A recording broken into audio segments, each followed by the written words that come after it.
After being rejected by her wealthy father, a young woman receives the keys to a terrifying townhouse that may hold the truth behind her family's darkest secret. The day my father disowned me, he did it between the lobster bisque and the lemon tart. "Pack your things, Eliana," Victor Hale said, his voice calm enough to make it crueler. "You are no longer welcome in this family." The crystal chandelier above the dining table glittered like it was enjoying the show. Eliana sat frozen, one hand wrapped around a silver spoon. Across from her, her stepmother, Marissa, lowered her eyes with the kind of sadness people practiced in mirrors.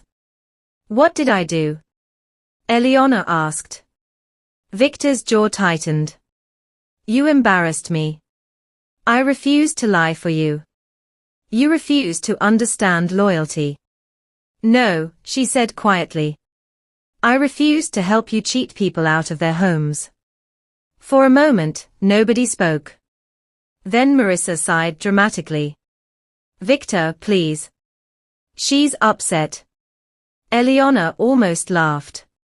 Marissa had once cried because a florist sent roses that were too emotionally red. Now she was pretending to care about a woman being thrown out of her childhood home. Victor pushed an envelope across the table. Inside was a bank card, a one-way train ticket, and a note from his lawyer. No apology. No explanation. No address for where she was supposed to go. Just a clean, elegant goodbye. By sunset, Eliana was standing outside Hale Manor with 2 suitcases, a backpack, and exactly $300. The gates closed behind her. She stared at them for a long time. Then she whispered, "Well, at least I won't have to pretend Marissa's cooking is edible anymore." It was the first joke she made after losing everything. And it nearly made her cry. For the next 8 months, Eliana survived however she could. She rented a tiny room above a laundromat, worked mornings at a bakery, evenings at a bookstore, and spent nights trying not to think about the family she no longer had. She missed her mother most. Her mother, Claire, had died when Eliana was 12. Victor had remarried less than a year later. By the time Eliana was 16, Marissa had replaced every photo of Claire in the house. By 18, Eliana had learned that grief was something wealthy families hid behind expensive curtains. Then, one rainy Thursday morning, a man in a grey suit walked into the bakery. Eliana Hale. She looked up from frosting a cupcake shaped like a smiling cat. "That depends," she said. "Am I in trouble?" The man blinked. "I'm Daniel Cross. I'm an attorney." "That sounds like yes." He placed a leather folder on the counter. "I represent the estate of your late grandmother, Margaret Hale." Eliana's hands stopped moving. Her grandmother had died 6 months earlier. Victor had never told her. Daniel opened the folder and slid a document toward her. "Your grandmother left you a property." Eliana stared at the paper. "A property? A townhouse in Blackwood." She frowned. "Blackwood? The town near the old railway?" "Yes. My grandmother owned a townhouse there." Daniel hesitated. "She did. But there are conditions." Of course there were conditions. Nothing in the Hale family came without a trapdoor. "What kind of conditions?" "You must live there for 30 days, before the property can legally transfer to you." Eliana leaned against the counter. "And if I don't?" "Then the townhouse goes to your father." That got her attention. Victor wanted the house. Which meant there was something inside it worth wanting. 3 days later, Eliana stood in front of Blackwood Townhouse. The building was tall, narrow, and dark, squeezed between 2 abandoned shops.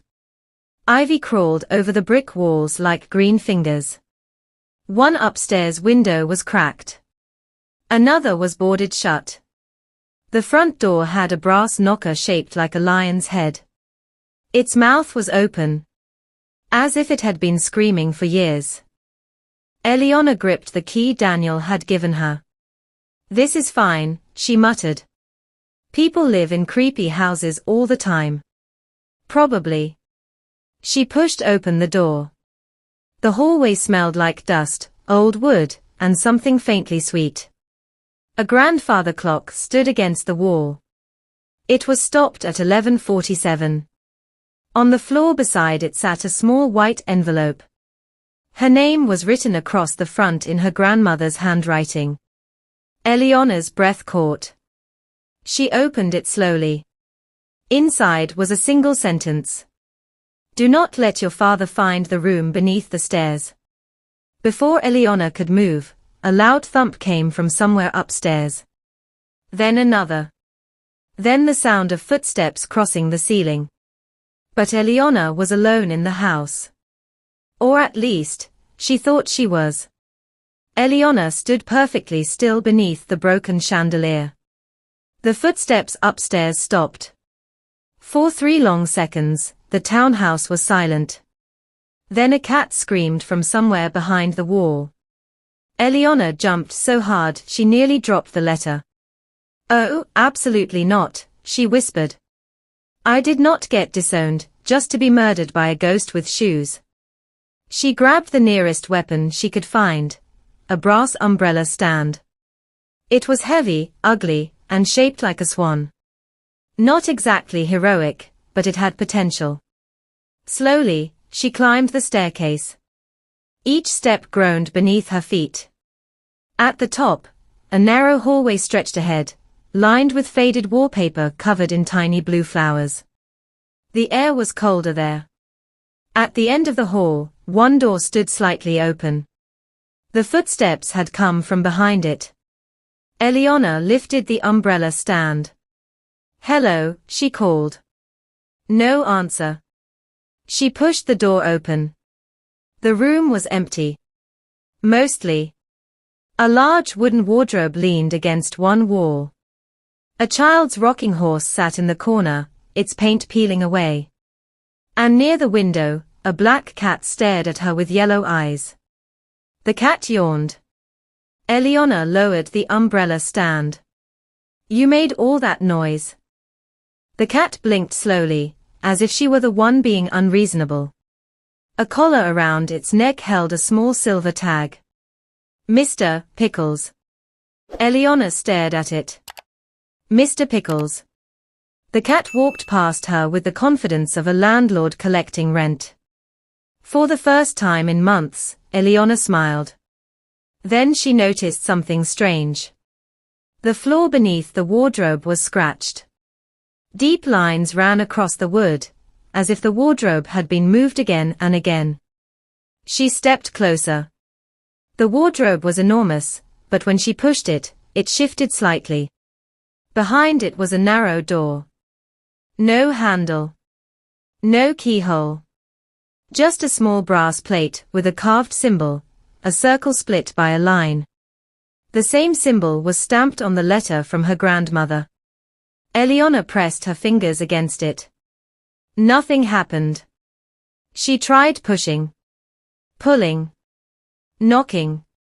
Still nothing.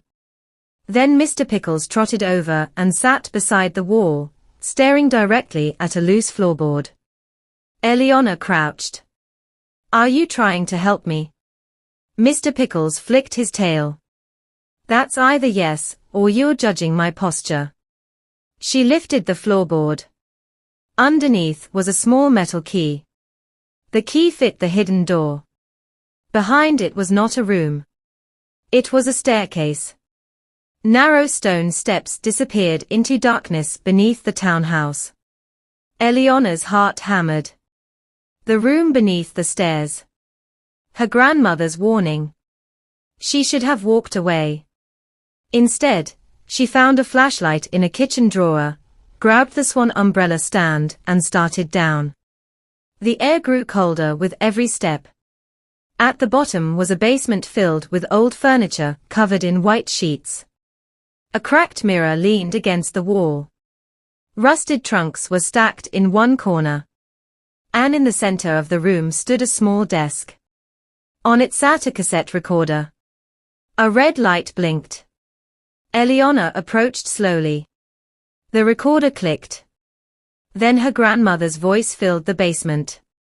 "If you are hearing this, Eliana, then Victor has already cast you out." Eliana covered her mouth. Her grandmother's voice was weak, but clear. "I am sorry, I could not protect you sooner.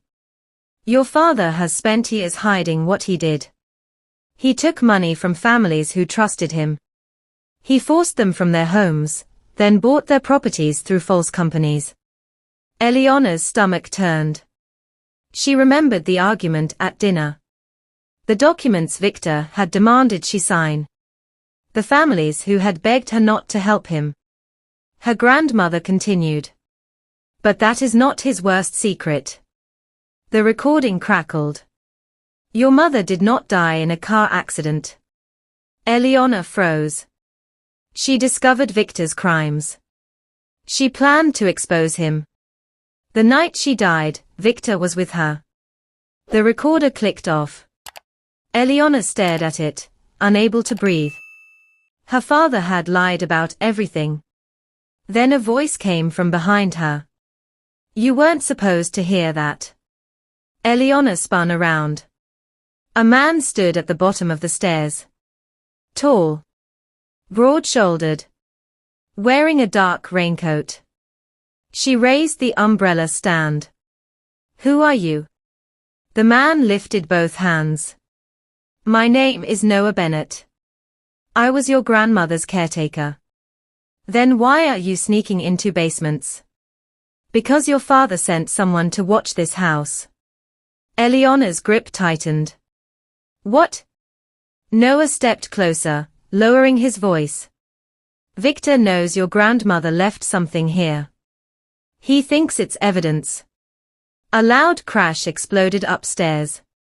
Eliana and Noah looked toward the ceiling. Mr. Pickles hissed from somewhere above. Then came the sound of glass breaking. Noah's face went pale. "They're inside," he said. Eliana looked at the recorder, then at the dark corners of the basement. "What else did my grandmother hide?" Noah pointed toward the far wall. Behind a torn sheet was a large painting of Eliana's mother.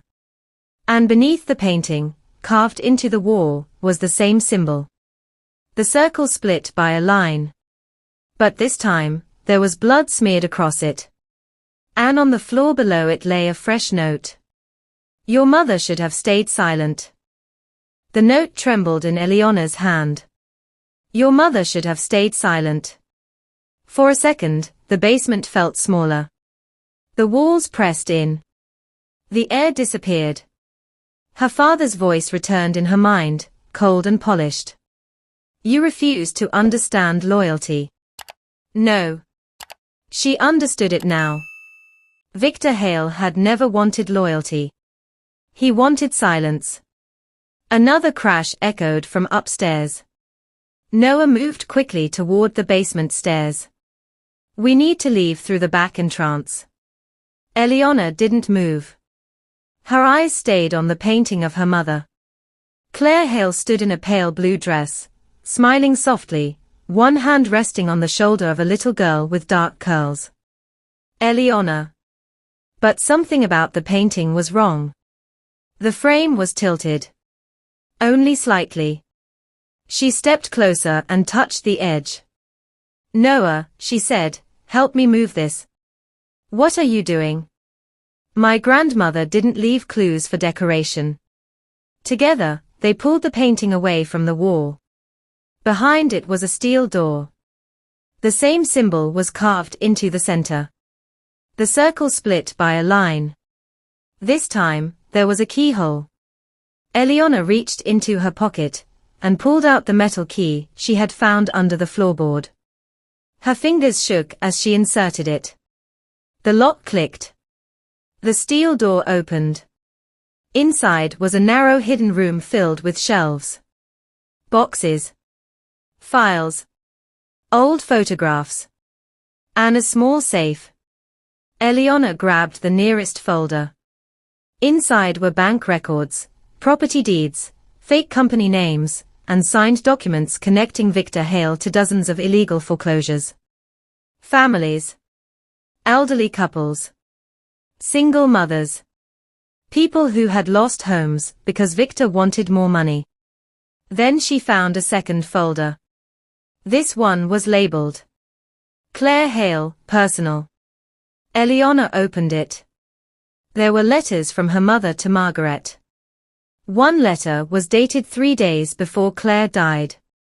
Mother, Victor knows I copied the files. If anything happens to me, please protect Eliana. Do not let him raise her into becoming like him. Eliana's vision blurred. Her mother had known. She had been afraid. And she had still tried to fight. Noah opened the safe. Inside was a small video camera and a sealed envelope. The envelope contained a handwritten confession from Victor. It described the night Claire died. Victor had followed her to the old bridge outside Blackwood. They argued. Claire tried to leave. Victor grabbed the steering wheel during the struggle. Her car went over the edge. He had called it an accident. Then he had paid people to make sure nobody looked too closely. Eliana felt something inside her break. But beneath the grief came something stronger. A sharp, steady anger. The kind that did not scream. The kind that made plans. A floorboard creaked above them. Noah's head snapped up. They found the basement door. Eliana quickly gathered the documents, the camera, and the confession. Is there another exit? Noah pointed to the back wall. A tunnel leads to the alley. They ran. Behind them, the basement door slammed open. Eliana. Victor's voice thundered through the house. She stopped. Noah grabbed her arm. We have to go. But Eliana turned back. At the top of the stairs stood her father. His perfect suit was soaked from the rain. His face was twisted with rage. For the first time, he did not look powerful.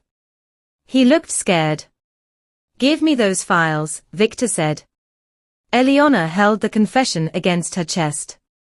You killed my mother. Victor's expression changed. Only for a second. Then he smiled.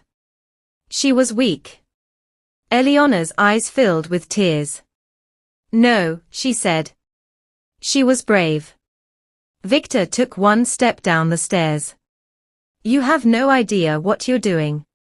I know exactly what I'm doing. She lifted the video camera. Grandmother made copies. Victor froze. Noah pulled out his phone. And the police have been listening for the last 4 minutes, he said. Victor's face drained of color. Sirens wailed outside. Louder. Closer. Victor turned toward the front door, but officers were already entering the townhouse. Within minutes, he was led away in handcuffs. Marissa arrived soon after, wearing a raincoat over silk pajamas and enough panic to power a small city. Victor, she cried. Then she saw Eliana. For once, Marissa had nothing clever to say. Mr. Pickles walked across the hallway and sat directly on Marissa's expensive shoe. Eliana almost laughed. Almost. Weeks later, the story was everywhere. Victor Hale was arrested for fraud, conspiracy, evidence tampering, and the murder of Claire Hale. Families he had hurt began receiving settlements. His companies were shut down. His name disappeared from business magazines and appeared in court records instead. Eliana kept the townhouse. Not because it was grand. Not because it was valuable. But because it was the first place where the truth had finally been allowed to live. She repaired the broken windows. Painted the walls. Turned the upstairs rooms into temporary housing for women rebuilding their lives after losing everything. Above the front door, she placed a small sign. Clare House. One evening, Eliana stood in the hallway beneath the grandfather clock. It had been repaired. Its hands moved again. Mr. Pickles curled around her ankles, demanding dinner with the confidence of a tiny king. Eliana looked at her mother's painting and smiled through tears. Her father had thrown her away, because he thought she was powerless. But he had forgotten something. A woman who has lost everything has nothing left to fear. And sometimes, the darkest house holds the brightest way forward. If this story moved you, tell me, where are you watching from? I am curious to know. And don't forget to like, subscribe, and share for more emotional stories filled with secrets, suspense, and unforgettable twists.